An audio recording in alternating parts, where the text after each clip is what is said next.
The creation of the world. In the beginning, God created the heavens and the earth. 2. Now the earth was formless and empty. Darkness covered the surface of the watery depths, and the Spirit of God was hovering over the surface of the waters. 3. Then God said, "Let there be light," and there was light. God saw that the light was good, and God separated the light from the darkness. 5. God called the light day, and the darkness he called night. There was an evening and there was a morning, one day. 6. Then God said, "Let there be an expanse between the waters, separating water from water." So God made the expanse and separated the water under the expanse from the water above the expanse, and it was so. God called the expanse sky. Evening came and then morning, the second day. 9. Then God said, "Let the water under the sky be gathered into one place, and let the dry land appear." And it was so. God called the dry land earth, and the gathering of the water he called seas. And God saw that it was good.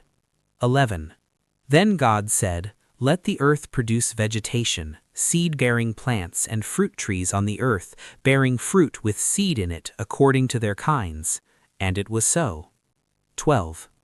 The earth produced vegetation, seed-bearing plants according to their kinds, and trees bearing fruit with seed in it according to their kinds. And God saw that it was good. 13. Evening came and then morning, the third day. 14. Then God said, "Let there be lights in the expanse of the sky to separate the day from the night. They will serve as signs for seasons and for days and years. They will be lights in the expanse of the sky to provide light on the earth." And it was so. 16. God made the two great lights, the greater light to rule over the day and the lesser light to rule over the night, as well as the stars. God placed them in the expanse of the sky to provide light on the earth, to rule the day and the night, and to separate light from darkness. And God saw that it was good. Evening came and then morning, the fourth day. 20. Then God said, "Let the water swarm with living creatures, and let birds fly above the earth across the expanse of the sky." So God created the large sea creatures and every living creature that moves and swarms in the water according to their kinds. 6. Then God said, "Let there be an expanse between the waters, separating water from water." So God made the expanse and separated the water under the expanse from the water above the expanse. And it was so. God called the expanse sky. Evening came and then morning, the second day. Then God said, "Let the water under the sky be gathered into one place, and let the dry land appear." And it was so. God called the dry land earth, and the gathering of the water he called seas. And God saw that it was good. Then God said, "Let the earth produce vegetation, seed-bearing plants, and fruit trees on the earth bearing fruit with seed in it according to their kinds." And it was so.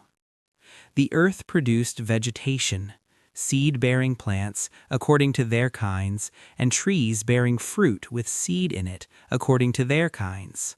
And God saw that it was good. Evening came, and then morning, the third day. 2.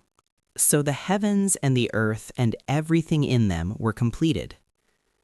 On the seventh day God had completed his work that he had done, and he rested on the seventh day from all his work that he had done. 3. God blessed the seventh day and declared it holy, for on it he rested from all his work of creation.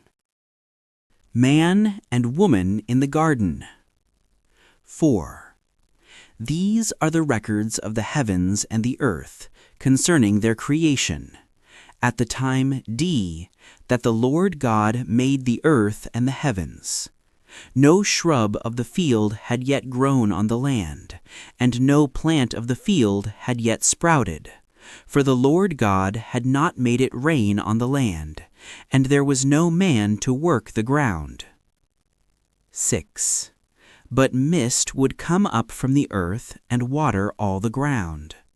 Then the Lord God formed the man out of the dust from the ground, and breathed the breath of life into his nostrils, and the man became a living being. 8.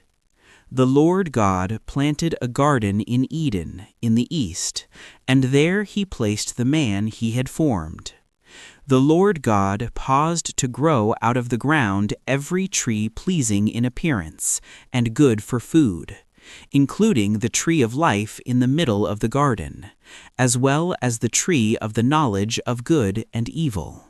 A river went out from Eden to water the garden. From there it divided and became the source of 4 rivers. The name of the first is Pishon, which flows through the entire land of Havilah, where there is gold. Gold from that land is pure. Bdellium and onyx are also there. The name of the second river is Gihon, which flows through the entire land of Cush. The name of the third river is Tigris, which runs east of Assyria. And the fourth river is the Euphrates. The Lord God took the man and placed him in the Garden of Eden to work it and watch over it. And the Lord God commanded the man, "You are free to eat from any tree of the garden, but you must not eat from the tree of the knowledge of good and evil, for on the day you eat from it, you will certainly die." Then the Lord God said, "It is not good for the man to be alone. I will make a helper corresponding to him."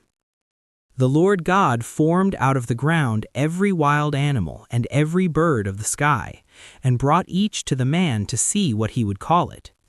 And whatever the man called a living creature, that was its name. The man gave names to all the livestock, to the birds of the sky, and to every wild animal. But for the man, no helper was found corresponding to him. So the Lord God caused a deep sleep to come over the man, and he slept. God took one of his ribs and closed the flesh at that place. Then the Lord God made the rib he had taken from the man into a woman and brought her to the man. And the man said, "This one at last is bone of my bone and flesh of my flesh. This one will be called woman, for she was taken from man." This is why a man leaves his father and mother and bonds with his wife, and they become one flesh. Both the man and his wife were naked, yet felt no shame.